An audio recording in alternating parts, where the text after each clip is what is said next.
yo igate lesithi bangcwele kuzwele gate laseJardini igate lifana negate ukuthi mabuthatha faka igate Freedom Park live ikey lithi iBhayibheli ukuka ukhuphuka nalo entabeni after bonile uSathane wayicabanga lento wathi le ndoda le beyikhuluma imele yiyo haleluya mele ngiyipunish ayewasondela ayewasebenzisa idila ayodila wafuna isikhithi kaSamson wayithola impilo wakhuluma amathati wasusa inwele zasusa ay Samson namandla mara morals ethics values ayaleka understand bangcwele mele usearch uziqonde uNkulunkulu angeke akuphe konke angakupha amandla ukuthi uhambe le journey mara kuleka ama moral fanele uthole indlela yokuyivala leyo ke haleluya kakhulukazi masivela lezi zinto zokuthalela uhlelo lokushini umuntu usuka ehlelo lokushini ubaleke uyofana noDavid uyohlala endlini yenkosi uma uze la isontweni ufune noma yini ezoyenziwa because we when it comes to ama morals ishilo ngathi yonke into eyenzakalayo iyi-twofold kune event kune prophet kanti akazi uSathane ukuthi khona into uNkulunkulu ayenza lithi iBhayibheli uSamson sebamthathile bathi makeza azomodela le ndoda belithi namandla sifuna ukuyibona ihambe phambi kwethu weza uSamson kwenzeka into eyisimanga yathi le ndoda mayikhazi iBhayibheli lithi amandla bewayiseyinweleni kodwa lithi iBhayibheli wacela ukuthi umfana wamaphilasi inwele bezingakakhuli inwele bezingakakhuli uSamson wabulala abantu abaningi ukudlula ngenkathi aneinwele ngoba uNkulunkulu khona into bekayiprofetha ikhona into bekayiprofetha bekayenza and into bekayenza bekathi it's not by might or by power but it's by my spirit said the Lord. Kanti uintroduce uElijah indoda ekuzobekwa kuyo amandla kamoya indoda ezohamba ikhulume kwenzakala izinto ngokumoya ingasebenzi ngisho nesandla esiyi-1 kube indoda enamandla indoda yomlilo indoda yomthandazo kodwa le ndoda ingasebenzisa amandla kanti uNkulunkulu makasebenzisa umprofeti uZakhariya athi it's not by might not by power but it's by my spirit kanti ukhuluma ngale ndaba ukuthi ngifuna ukugcwalisa umuntu ngamandla ngishilo ngathi yonke event yenzakala iyi-twofold kuyisuke kuyi-event kuphinde kube isiprofetho kanti ayiphelelanga kuyaprofethwa nangaye uElijah ibonakalise ezi-7 azenzayo kuyaprofethwa khona into efuna ukupheleliswa and into efuna ukupheleliswa umnqamlezo ila uJesu abethelwa khona ikhona into efuna ukupheleliswa Elijah makafika wenza 7 yama miracles lama miracles are representa isibusiso esihamba nesoftware esihamba negrace are represent isibusiso esibekwa kuwe mawamukela uJesu njengenkosi nomsindisi isibusiso segrace. Let's just go through it la 7 lama miracle. The first miracle le drought wafika wakhuluma wathi makube ne drought yabakhona kusho ukuthi it's the blessing of dominion iblessing yokuthi mina nawe masifika ku grace sizokhuluma izinto zenzeke because a closed mouth sibusiso sokuqala siveza ukupheleliswa kwegrace igrace lezohlala phezulu kwethu mayifika. Sibusiso sesi2 esemile and the oil, the blessing of multiplication, the blessing of multiplication. I think umnandi ukuthi ube nomntwana kodwa akukho mnandi ukuthi bakutshela ukuthi kuphelele lapho. Ufuna ngathi kungaphindeka kube kawu2 kube kawu3 ubukele kudlala uthume wenze yonke into ofisa ngathi ungayenza. Mawuzwa ngathi ukhathela ufuna ke somewhere awu drive ye kuphi siyayifuna multiplication. uJesu ubonga uNkulunkulu phakamisa 2 fish and 2 loaves kwenzeka iministry kanti kuzopheleliswa ibusiso zegrace ezihamba nesoftware yakhona. The third miracle yaka Elijah, the child was restored. Sibusiso se resurrection. So kuthi noma situation seyibhekwe yabhekwa kwathiwa le angeke isavuka noma kungathiwani bese yavuka. The fourth miracle ayenza Elijah is the sacrifice ekhonzuma umlilo. Ilento esithola mina nawe ngoba mina nawe sama Gentile bese ngavumelekanga ukuthi kuNkulunkulu. Ilento esithola masithola igrace yokuthi now we have a blessing of asking and receiving. Ngoba Elijah wacela wehla. Number 5, the captain and men. Elijah biza umlilo ubulala amadoda. Sikhuluma ngokupheleliswa kwesibusiso segrace, the divine protection. Ukuthi la uhamba khona uvikeleke ngokomoya. Verse 6, Elijah wakhuluma wathi imvula mayibe khona, imvula yaba khona. A prophetic blessing. I-package eza nomusa le. Mina nawe sinikezwe igunya namandla ukuthi into esifuna ukuyibona singayiprofeta. Athi makayichaza uPaul at call for those things that are not as though, as if fake it until you make it, but in an arrogant way. Indlela ezo zekubonakala ukuthi lento yenzayo ayikho spiritual. The seventh miracle yamanzi wakhipha imendlo washaya amanzi. Bekufanele bayobhekana ne-assignment ne-task ngale kwamanzi kaNkulunkulu, but siyathola ukuthi if bebangahambi noNkulunkulu bekuzofanele kube indlela ebagcina kuyo. So lento isibonisa into yokuthi sibe stagnant, singakhona ukumove. Ila kuvela khona kugrace. Isibusiso se-productivity, isibusiso se-progress. Lithi iBhayibheli a part of a just man, it shines brighter and brighter and brighter until the perfect day. Isikhathi sami sesiyangiphelela. Grace bangcwele ngifuna si understand. Sazi ukuthi uNkulunkulu wayenzani makenza igrace. Vele uJesu ahleli kwiwell. Kuvela a Samaritan woman. Siyathola ukuthi labantu bama-Samaritan, they were not partakers of the kingdom of God njengami nawe.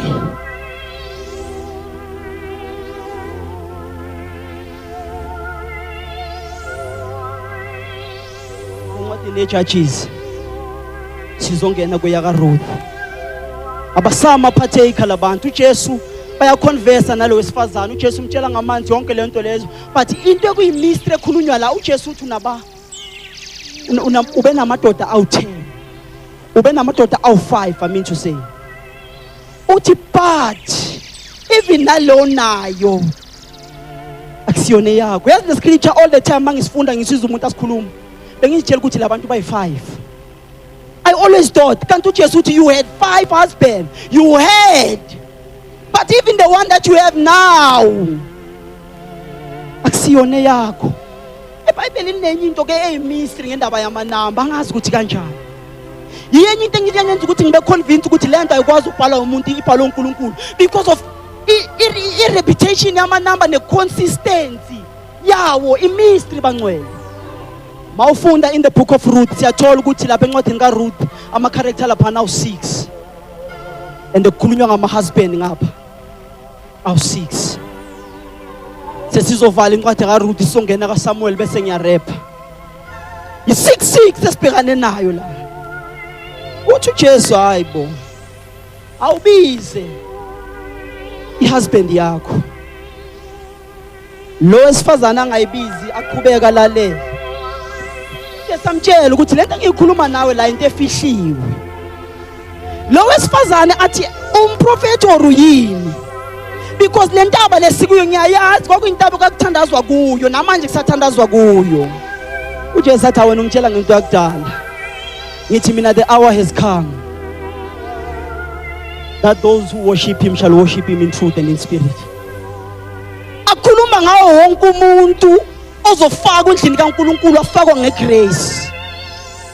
Athi wena usakhuluma ngento yakudala ngokucela amanzi wangitshela ngento yakudala.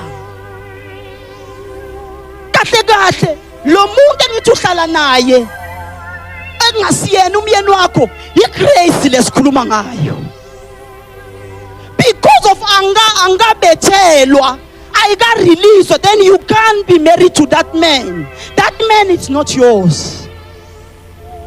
Kanti uNkulunkulu ukhuluma ngenye into la. Kanti kule 6 numbers uNkulunkulu uveza into efihlekile from Genesis ukuya ku Revelation. Uveza indlela uNkulunkulu awazidispensa ngayo makavele ebantwini. uNkulunkulu makaqala vela abantwini ngitho uyibambe lento. Bawu 6 ngapha. Uhusband kaNaomi noNaomi. Amadodana wabo ayi2 noRuth nodadewabo. Bawu 6.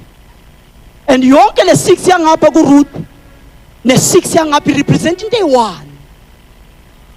Ngicela uyibambe lento.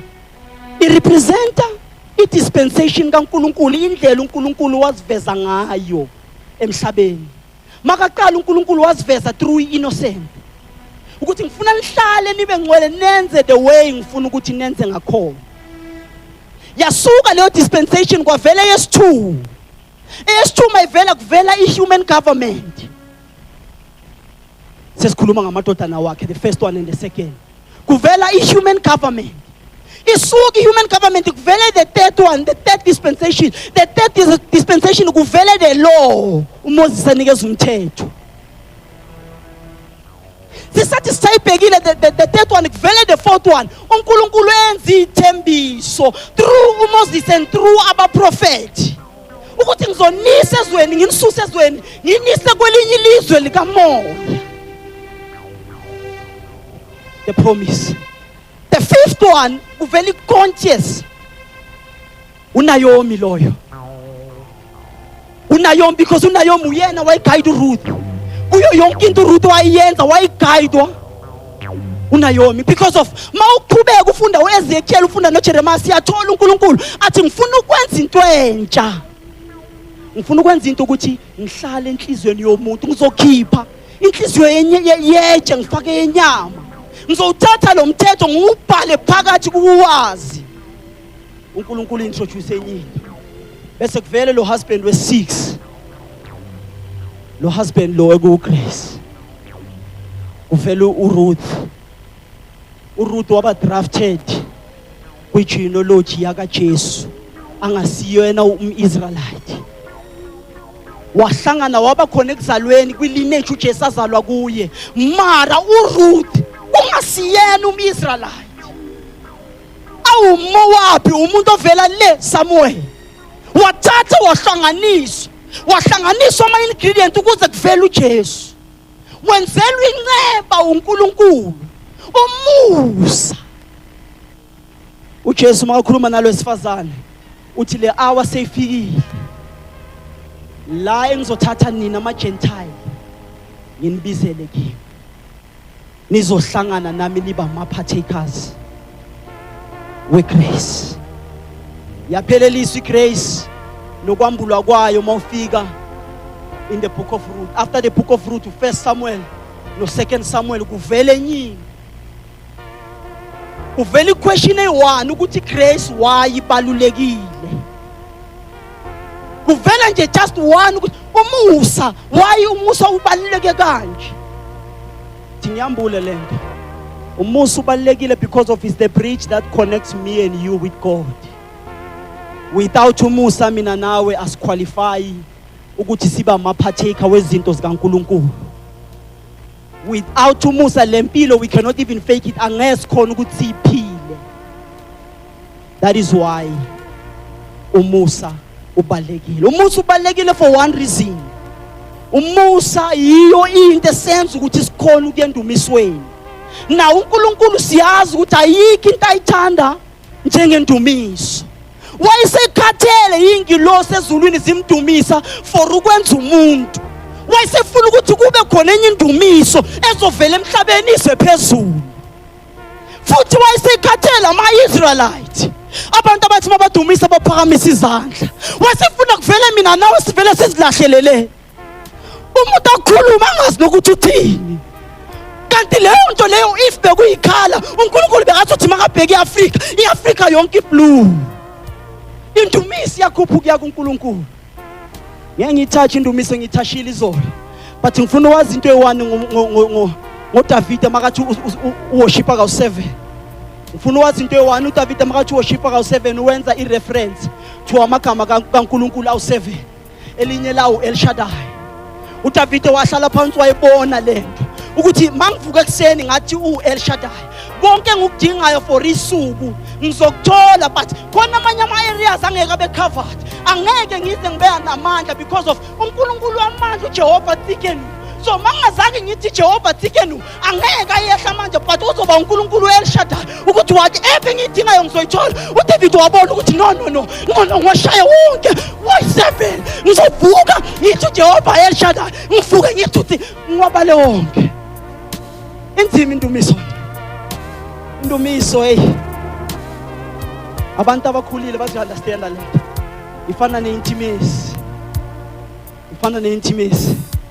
Mawungenile, uphuma nasambi. Indumiso. Ngifuna ukuyibamba kakhulu indaba yendumiso. iGrace i-introducewa ukuthi mina nawe sizo-invitewa kule ndaba ukuthi uNkulunkulu simdumise. Khona into ekufanele ifezekiswe. And angidlali bangcwele mangithi uNkulunkulu indumiso uyayithanda. Masivula in the book of 1 Samuel ila sibona khona uyayithanda ngempela indumiso. Because isithola uNkulunkulu ayilanda in a wrong territory indumiso. Sithola ayilanda la kungafanelanga ayilande khona. Mayivula incwadi isichazela the way i-connection from ku-Israel noNkulunkulu ihlephuke ngakhona. Ukuthi uEli namadodana wakhe sebayazenzela baziphilela leyo bafuna ngakhona. Bathatha umnikelo bashaya ama-top skipper nama-abida. Bafaya ngamavurupha ama-gold 7 ngemali kaNkulunkulu. Incwadi ivula nje isibona the disconnectivity ukuthi o-Israel akasekho connected noNkulunkulu. Ebesathi mayiqeda umbhali wencwadi kaSamuel athi izwi laNkulunkulu beli-precious. Makathi beli-precious abanye abantu basuke be-understand ngenye indlela. Makathi beli-precious usho ukuthi beli-scarce because they call it disconnectivity. Beli-scarce izwi the word was scarce. The word was scarce. And izwi mali-scarce meluwazi yafana nendumiso yakhona. Ngoba mawuyendumisweni uyomdumisa ngento yazi ngawe ukuthi utheni. Ngento azisho yona ezwini ukuthi uyini. Mali-scarce izwi nendumiso scarce. uNkulunkulu the way ayithanda ngeni ngakhona indumiso wazi wakhetha ukuthi ayoyilanda in a wrong territory. Wavuma amaFilistini bamkhudule bamthatha bayomfaka ethempelini lakaDagoni. Makafika le wathi angizophuma la unless ningidumise ngoNkulunkulu. Bible lithi uDagoni wawa uDagoni alanda indumiso endaweni wrong. Bathi mababiza umpriest wamaFilistine athe ushayile isizwe sonke all the 5 cities. Washayile ngamajuma abantu bayagula. But ukuze sazi ukuthi uNkulunkulu wama-Israyeli uye lo sishayayo fanele simbuyisele emuva. Masimbuyisele emuva simbuyisele nendumiso. Kufanele senze i-offering. Ayi uNkulunkulu uyayithanda. Uyilanda endaweni wrong. Endaweni ekungafanelanga nokuthi ngabe uvumile ukuya kuyo. Mara wavuma ngoba la wayikhona indumiso yayingasekho. Lithi iBhayibheli wonke lama-city. Isithi yokuqala bayibiza nge-Ashdod. Funa wabambe lamagama. Sithi lokuqala balibiza nge-Ashdod. I-Ashdod mabayichaza mawuyifuna ukuthi igama lisho ukuthini lisho ukuthi incline. Siyakhuphuka siyaphezulu. Isithi lesithu uNkulunkulu walishaya lamaFilisti balibiza ngeGaza. iGaza igama lakhona it's a strong city. Isithi lesi3 iEskeloni. iEskeloni is a city of worship. Isithi lesi4 bathi ke igama lakhona iwine press. Iwine press kusho ukuthi abantu bakhona bebaziwa ngokwenza iwine. Sengiyavala The last city kuthiwa igama lalo it's family rooted. Ufuna wabambe wonke lamagama. Ufuna wabambe the first city Ashdod, the second Gaza, the fourth one Echelon, the fourth one Iket, the third one Ekron. Whatever the number, but how 5? How 5 lama city ufuna ibambe lento siyambula la. Sekwenzekile konke lokho kwenzakele. uSathane kwafika kuye kwangamhlali kahle ukuthi yey uNkulunkulu mamkhona azungishayile. Ungishayile kule area le. Yazi uthola isizwe sesihlakaniphile size sisitshela ukuthi siyamhlula noNkulunkulu njenge China. Yonke into introducewa yibathi ama nuclear reaction plant. Yonke into bayintroduce nje into ezintsha. Ngisho noma senihlakaniphile nifike kuleyo level uNkulunkulu anishaye ngamanzi usabalale yonke into ihlale phansi. Ngoba uNkulunkulu sebamshayile ahleli phansi asho ukuthi yes. Ungishayile lama city awu5. Lama city represent uLucifer. A represent uSathane uqobo lwakhe. The first city Ashdod ila kwahleli khona uDagon.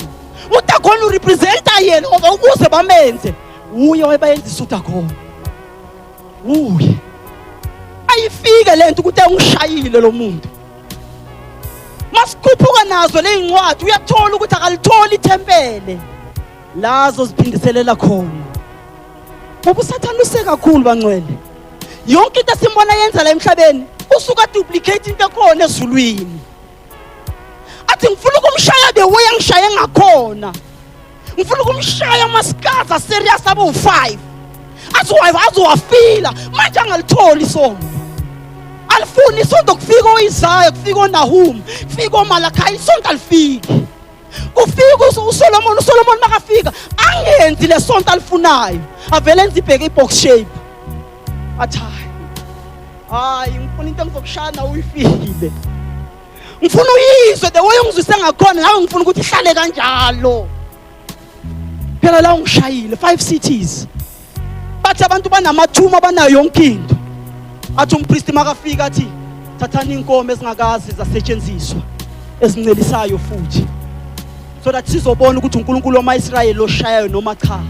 Because bebazi ukuthi inkomo ezincelisayo mase zishiswa ubisi zingayishintsha direction. But if lento ehleli phezukwayo uNkulunkulu idirection angeke size zishintshe. Futhi wayethi ngifuna abantu ngifuna inkomo ezingakazi zasetshenziswa because inkomo esetshenziswe bekuzothiwa mhlambe ziyayazi idirection yeBethshemesh. Ngoba uyamthola umuntu obuye ebuthakathini asindiswe. Mase kasindisiwe aqabane nomuntu kayi1 athi yes. Ngizofasa isihlahla esisonke ntambe songiphala igama lakho ngishiye lapho. Asindisiwe. Athi ngifuna umuntu sekuhleli something phezu kwakhe. Ngifuna something fresh. Basibukela inkomo basibona ukuthi ziyale. eBethshemesh akukwade kokubini ukuthi ngathi ngakhala. Ukuthi ngishayile le tsotsi le. Ayikaqinduku yo. Ay. Thank you Jesus. God punish the devil. Punish him and his mother-in-law. Punish him nomkhulu wakhe and everyone that belonga naye. I'm punishing. Yo. Ay maru Jesu wathi mayifika. Wayimosha uJesu wayimosha uJesu ngokuthi athi dilisa le tempele. Dilisa le tempele ngizolaka futhi in 3 days. Wamosha ukuthi akhulume leyo nto. Ayisitha samhlasela. After khulume leyo nto isitha besihamba naye la hamba khona. Ay. Wayimosha uJesu. Wayimosha uJesu. Wathi ngifuna ukumshaya ngoba unezandla nezinyawo ikhanda li representa i1 city isandla another city nezinyawo kanjalo ngoba zo5 lezinto. Ngifuna ukumshaya ayifile le pain. The same pain engayifilayo makashaya isizwe sami. Ngifuna ukumshaya. Bamshaya uJesu. Bamshaya uJesu umuntu okhomentayo wathi bamshaya ka u39. ibonakala lento ukuthi iqiniso ngoba abantu bebashaya bebazi ukuthi mawungadlula nga1 ikushawa wena. So isibalo bekufanele ashawe sona i40. Lo muntu wayimshaya wayincane ukumshaya i40 because wayazi ukuthi makungabala kubale wrong kuthiwa 41 induku izaphezulu kwakhe. Wamshaya 39. Bamshaya uJesu. Bamenza inhlekisa bambukisa ngabantu. Kwenziwa yonke into ongayenza umuntu uzumkhafulela. Kanti uJesu ubhekile uthi wena lo ngikhafulelayo ngizolanda nina. Yini abantu enifuna ukulanda enifuna umusa. Bamshaya. Bamshaya uJesu. Bamshaya kube ngathi akuyilutho. Yathi bamshaya ukudlula imob justice. Imob justice umuntu angathatha itsha libeke phezulu kwekhanda la kufe ungweza ubuhlungu. Bathi uJesu bamshayile ukuthi aphile ezubuhlungu. Bamshaya. Bamshaya uJesu. Bamshaya uJesu. Kufike lelanga bengikhuluma ngalo ukuthi fanele testify. Sebamcheckile bacheck memorandum izolo. Bayicheck memorandum izolo bayibona. Bathi ngene eboxini Jesu. Ayongena eboxini uJesu. Wathi inkinga yena niyenziliwa. Memorandum ni checkile mara ni checkanga kahle. Ni checkile memorandum mara ni checkanga kahle.